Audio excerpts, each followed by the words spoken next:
Hey guys, I've got some pretty exciting news because we have our very first TFL long-term test bike. That's right, this weekend I went and bought a proper motorcycle. As you know, if you've been watching this channel, we have a couple dirt bikes, well, maybe 1.5 dirt bikes that we've been kind of using as a long-term test bike. First, we have our Mighty Hawk, our Amazon $2,000 bike that we put together.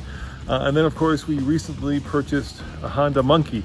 Now we've been doing videos, kind of using them as our office bikes. The last one, if you watched it, we did was how to keep your bike from getting stolen or jacked. And I was thinking to myself, are a lot of people actually trying to steal Honda Monkeys? And I thought to myself, yeah, maybe not. So that's why we got this bike. And in this video, I'm going to show you all the cool gadgets and gizmos of the new Triumph Scrambler 1200 XC.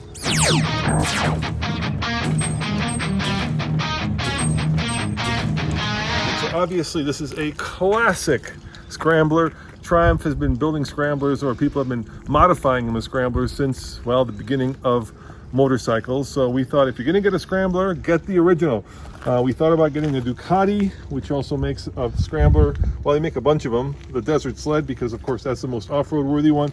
But instead we settled on the Triumph because, well, Paul Newman inspired me. So this is part of the Triumph Scrambler series. There are actually 3 Scramblers that Triumph builds. There's the Street Scrambler, which is a 900cc.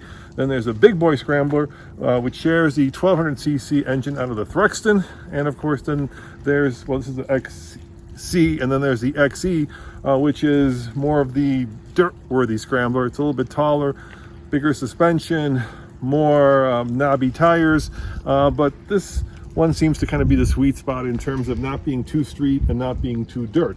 Now, I love the color of the tank. I think this kind of gloss slash matte paint job right there is spectacular. And when you pair it with this brown seat, it is just spectacular. It's one of those bikes that when you see it, you can't help but have your heart rev up like the motorcycle. And believe me, 1200 cc's, over 80 horsepower is more than enough power to get you into a lot of trouble. But this video is about the cool gadgets and gizmos. So let's start with the very first thing, and that's the key. I've got 2 keys here.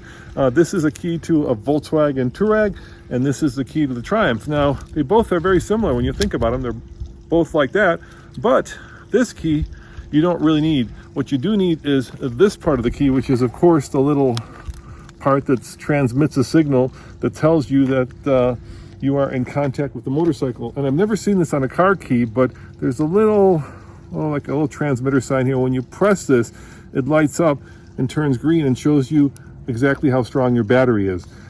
Pretty cool. You don't need the key anywhere in the motorcycle. You just need it in your pocket. The downside is you only get one of these when you buy the motorcycle. And I was talking to the guys at the shop where we bought it, by the way, great shop, Erico Motorsports in Denver, and they said if you lose this key, it's $350 to get a new one. Ouch. Yeah, don't lose this key. Now the key part does do some things. First, you can stick it in here and actually use it to lock the bike, but more, oh, now I got stuck. There we go. But more importantly, the first gadget and gizmo I want to show you is right here. So you can use it to unlock the seat, then you lift the seat, and right there is a little cubby for your phone. So USB port, and then you can of course take your phone, close it in here. It's safe and dry. The silly thing is you no longer have any access to it. If you had a module, you could actually hook it up to your TFT and then, you know, Bluetooth it, but we didn't get that module on this bike. So the only thing that does is either charges it or keeps it dry. And well, that's kind of the way it is with the phone. I'm not sure that's a great solution. The other cool thing I like about this bike is right here. I love this gas tank, and you'll notice this little indent right there, and that's to keep your front forks from actually hitting the tank. And they've done this really cool indent so you get a little bit more steering, and I think that's pretty badass. Just a beautiful sculpted gas tank. All right, let's talk about the next cool gadget and gizmo, and that of course is this TFT. So let me start her up. Go through the starting procedure. You get this little Triumph, you get the Scrambler, good afternoon rider. It knows it's in the afternoon. And then you get 2 choices for the screen. And then you got this little, well, it's called a toggle switch, old wizard hat that kind of reminds me of the old minis, the way they used to do it. And then you can toggle between the two different screen types, so I can change the screen by pushing in, and now it goes to a different set of information. So by the way, switching over to the other side gives you all these different rider modes. So you've got, of course, rain, you've got street, you've got sport, you've got dirt. I keep it in sport because that's kind of the best one. And then over here, of course, you can change more information. So it gives you like fuel economy, how many miles are left in the fuel tank. Let me switch over there. So your potential range. Yeah, it's just got a lot of really cool features. That's your water temperature, and you can configure it, and you can of course make it automatically switch from night to day. But yeah, it's pretty cool. A lot to learn here. Now let's start it up and let me show you the other thing. The cool thing about the Triumph, of course, is that you have just a beautiful motorcycle that's been almost sculpted to give you just a lot of pleasure for your eye. And Triumph was very good in actually adding logos to interesting places. So of course you got the Triumph logo there, and when you start it up,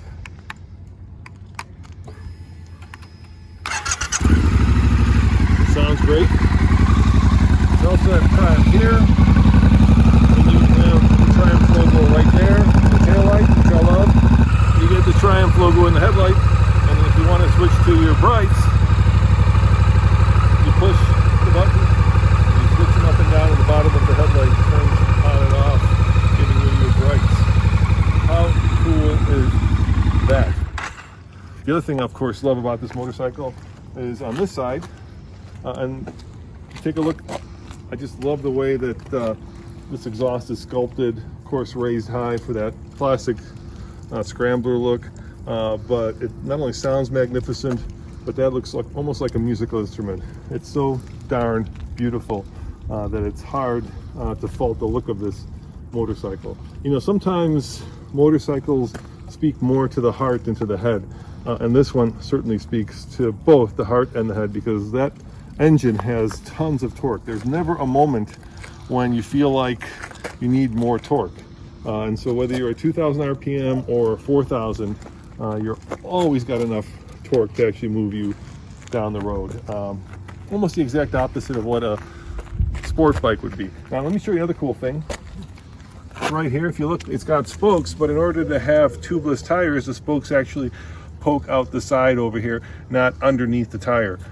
Really interesting solution to having the spokes stay outside, so you can have tubeless tires, yeah, it's pretty cool. I love the way that they did that. Of course, you got your Öhlins shocks, which are adjustable, so you know, righty tighty, lefty loosey. I haven't played with those yet.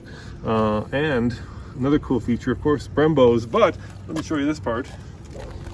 You've got Brembos up front as well, but they're dual disc Brembos, so tons of stopping power, both on the left and on the right side of the motorcycle. You never feel like, you know, you've got too much stopping power, especially for a bike that weighs, I want to say it's 450 pounds dry, which, you know, for a dirt bike is pretty heavy.